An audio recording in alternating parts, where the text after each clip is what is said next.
Cette semaine, on vous parle d'une compagnie qui existait entre 1965 et 1977. Exactement. Alors, on parle de Snowjet. Qui n'a pas connu la compagnie Snowjet au Québec? C'était une compagnie très populaire à l'époque. Donc, on remonte à 1964. Paul-Émile Roy et Maurice Filion fabriquaient des pièces de fibre de verre dans leur sous-sol à Thetford Mines. Et suite à... Eux autres, leur but, c'était de fabriquer des pièces ou même construire des bateaux en fibre de verre, mais là, il y avait eu un été lamentable, donc on a abandonné le projet. Leur force, c'était le fibre de verre, peu importe où. Mais il avait quand même fabriqué un genre de prototype. Puis il avait laissé ça dans le coin du sous-sol comme ça. Puis lors d'une visite de monsieur Duval, qui est la Société de développement économique de la région, il avait aperçu la motoneige, lui, dans le coin. Il dit, intéressant ça, il dit peut-être qu'il y aurait quelque chose à faire avec ça. Donc, il propose justement de lancer une production de motoneige à Thetford Mines, de la marque Snowjet à ce moment-là. Donc, dès 1965, on a déjà un modèle prototype qui s'appelait le modèle standard. Mais ça a mal été la première année. On a fini avec un déficit de 50 000 $. Donc, il fallait s'en virer de bord assez vite. Pas bien, là. Mais en 1966, on revient assez fort quand même.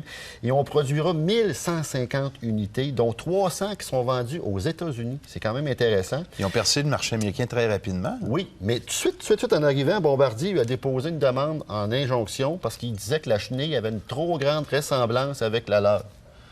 On a réglé ça à l'amiable un peu et dès l'année suivante, on a remédié au problème. D'ailleurs, les gens vont se rappeler que Snowjet avait sa chenille vraiment personnelle parce qu'elle traçait leur nom dans la neige. Dans la neige molle, on pouvait avoir Snowjet apparaître.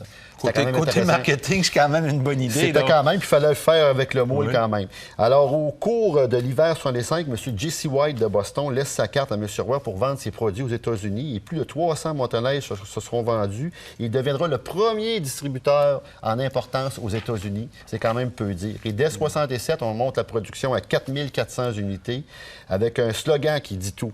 Où la route s'arrête, le plaisir commence. Alors, très bon. Alors, c'est les premiers balbutiements de Snowjet. Naturellement, dans la course, Snowjet a été vraiment un joueur très important.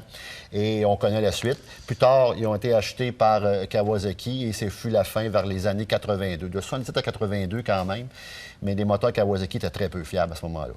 C'est beau de voir un peu l'histoire, par exemple, des difficultés de démarrage d'entreprise au succès national, international. Exactement. Mario, la semaine prochaine, on parle de quoi? D'une compagnie à succès, justement, ce qui roule. Un bon jeu de mots, ça. Merci, Mario. Merci.